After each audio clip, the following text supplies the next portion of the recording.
तो साथियों नमस्कार और स्वागत है आप सभी का हमारे यूट्यूब चैनल स्टडी सर्किल में। और इस वीडियो में हम बात कर रहे हैं एसएससी सीजीएल 2025 के लिए जनरल इंग्लिश में जो वन वर्ड सब्स्टिट्यूट्स पे जो बेस्ड क्वेश्चन होते हैं, एक या दो रहते हैं मुश्किल से, उन पर जो कुछ वन वर्ड सब्स्टिट्यूट हैं उनके बारे में तो देखें, उनके वर्ड और मीनिंग देखेंगे हम।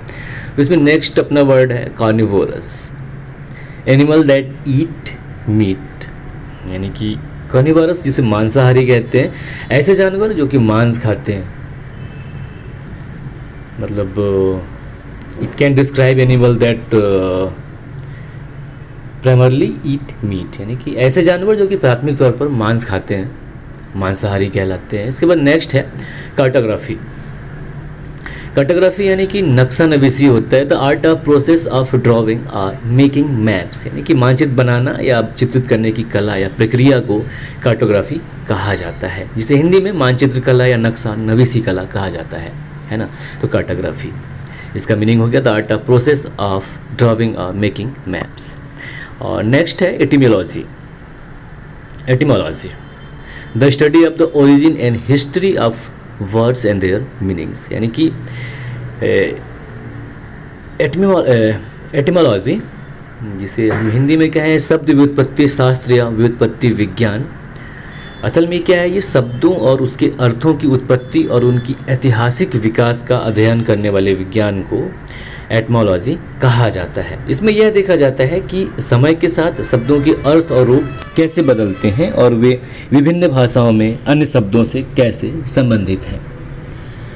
जैसे बहुत सारे शब्द हैं, आप देखें, लाइक एक नियर वर्ड है इंग्लिश में, नियर यानी समीप या पास होता है। हिंदी में इसे पहले अवधी भाषा में नेरे कहा जाता था, निंदक नेरे ना राखी, ऐसा करके एक कविता, सॉरी नॉट कविता, छंद या चौपाई ऐसा कुछ है कि निंदक नेरे राखिए आंगन कुटी छवाए। तो वही है कि मतलब शब्द व्युत्पत्ति शास्त्र या व्युत्पत्ति विज्ञान को एटमोलॉजी कहा जाता है।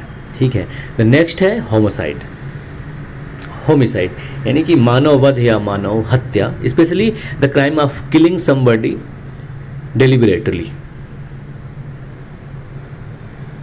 यानी कि किसी को जानबूझकर मारने का अपराध जो है होमिसाइड कहलाता है। नेक्स्ट है आइकोनोक्लास्ट,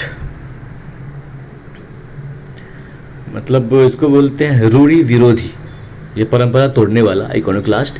ए पर्सन वो criticised popular beliefs, established customs and ideas, यानी कि एक ऐसा व्यक्ति जो लोकप्रिय विश्वासों या जो स्थापित रीति रिवाज होते हैं और जो विचार होते हैं उनकी आलोचना करता है, आइकोनोक्लास्ट कहलाता है। ठीक है। मतलब ए पर्सन वो does not believe in and is opposed to accepted ideas, tradition etc, यानी कि ऐसा व्यक्ति जो स्वीकृत मान्यताएं होती हैं, परंपराएं होती हैं और रिवाज आती होती हैं, उन पर विश्वास नहीं करता है, उसे आइकोनोक्लास्ट कहा जाता है।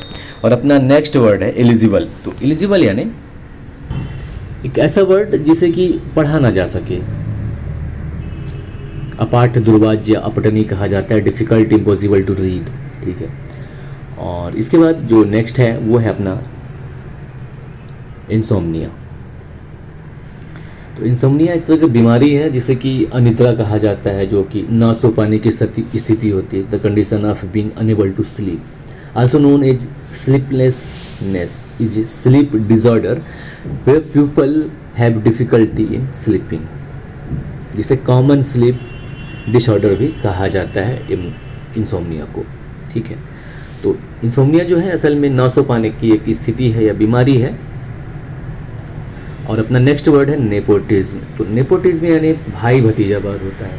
और इसकी अगर हम बात करें तो giving unfair advantage to your own family if you are in a position of power, यानी कि अगर आप सत्ता की स्थिति में हैं तो अपने परिवार को अनुचित लाभ प्रदान करना नेपोटिज्म कहलाता है। हालांकि जो वर्ड है नेपोटिज्म, इसमें होता क्या है कि योग्यता को नज़रअंदाज करके जो अयोग्य परिजन होते हैं उनको उच्च पदों पर आसीन कर दिया जाता है। हालांकि जो ये शब्द है इसकी उत्पत्ति कैथोलिक पोप और बिशप के द्वारा जब ये अपने परिजनों को उच्च पदों पर नियुक्त कर देते थे उसके बाद से हुआ, यानी कि नेपोटिज्म जो शब्द है ये 17वीं सदी से शुरुआत हुआ ऐसा माना जाता है। तो नेपोटिज्म जो है ये कि नाउन वर्ड है और इसका मतलब यही है give an unfair advantage to your own family if you are in a position of power.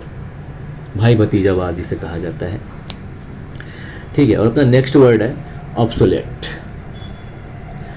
Obsolete मतलब ये होता है कि देखिए, तो no longer used because something new has been invented, यानी कि इसे हम अप्रचलित कहते हैं हिंदी में, कि ऐसा है कि मतलब इसका उपयोग जो है अब नहीं किया जाता क्योंकि कुछ नया आविष्कार हो गया है। मतलब जो ऑब्सोलेट वर्ड है एक ऐसा वर्ड है जो कि यह दिखाता है कि मतलब जो टेक्नोलॉजी या फिर डिज़ाइन में जब जो इम्प्रूवमेंट हुआ उसके कारण अब कोई चीज़ जो है उपयोगी या चालू नहीं मानी जाती।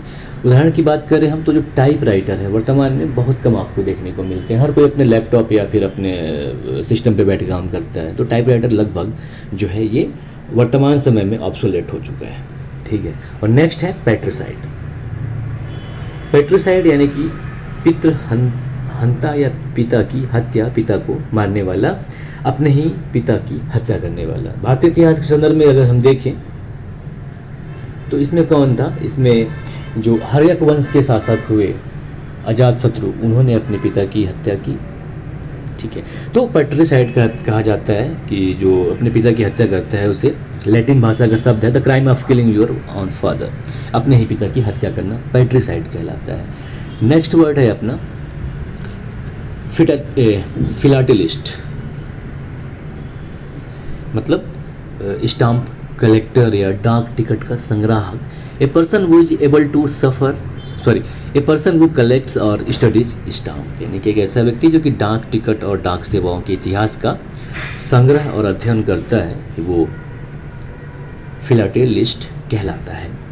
और नेक्स्ट है stoic. A person who is able to suffer pain trouble without complaining और showing what they are feeling, यानी कि स्टोइक एक ऐसा उदासीन या विरक्त व्यक्ति होता है जो कि बिना किसी भी शिकायत किए हुए या दिखाए हुए कि वो क्या महसूस कर रहा है, परेशानी सहने में सक्षम है, दुख के प्रति उदासीन हो, उसे हम स्टोइक कहते हैं। इसे उदासीन या विरक्त कहा जाता है। और नेक्स्ट वर्ड देखेंगे, नेक्स्ट वर्ड है एलियन, यानी कि hostile, strange and threatening, different from what you are used to. तो एलियन को सामान्यतः हम विदेशी या फॉरेनर कहते हैं, शत्रुतापूर्ण, अजीब, एक भयानक, मतलब ऐसा चीज़ जिसके आप आदी ना हो, मतलब ऐसा चीज़ जो कि हमारे लिए स्ट्रेंजर हो और संभावित रूप से खतरनाक हो। और इस शब्द का उपयोग जो है मेनली, यानी कि एलियन शब्द का उपयोग जो है किसी वातावरण की स्थिति, यहाँ तक कि आप किसी ऐसे व्यक्ति को बताने के लिए भी किया जाता है जिसका व्यवहार या रवैया सामान्य या अपेक्षित नहीं है, तो आदमी उसके लिए हम बोल देते हैं कि दैट इज एलियन यार। तो ऐसा है। Even a person whose behaviour और एटीट्यूड इज नॉट टिपिकल और expected, we are calling them alien, okay. तो और नेक्स्ट है एमेच्योर। एमेच्योर यानी कि अनप्रोफेशनल कहा जाता है इसे, जैसे कि हम शौकिया या अव्यवसायी बोलें तो a person who likes to take part in a sports या other activity for enjoyment not as a job. एक ऐसा व्यक्ति जो कि किसी भी खेल या अन्य गतिविधि में नौकरी के रूप में नहीं बल्कि शौकिया या आनंद के लिए भाग लेना पसंद करता है, उसे हम एमेच्योर कहते हैं या अनप्रोफेशनल कहते हैं, अव्यवसायी भी कहा जाता है इसे। और नेक्स्ट है एमनेसिया, जो कि एक डिसीज है, जो कि the medical condition in which someone partly या कम्प्लीटली लॉसेस हिज मेमोरी। एक ऐसी चिकित्सकीय स्थिति जिसमें कोई व्यक्ति आंशिक रूप से या पूरी तरह से अपनी मेमोरी या याददाश्त को खो देता है, जिसे हम भूलने की बीमारी या एमनेसिया कहते हैं। नेक्स्ट है एनार्की, जो कि एक स्थिति है, कंडीशन है कि जब शासनहीनता की स्थिति होती है तो उसे हम एनार्की कहते हैं या अराजकता कहते हैं। कि a situation in all country organisation where there is no government order या कंट्रोल, यानी कि किसी देश संगठन में ऐसी स्थिति जहां कोई सरकार या व्यवस्था नियंत्रण में नहीं है। और यह जो कंडीशन होता है असल में शासकों के बिना समाज का एक रूप होता है, ठीक है।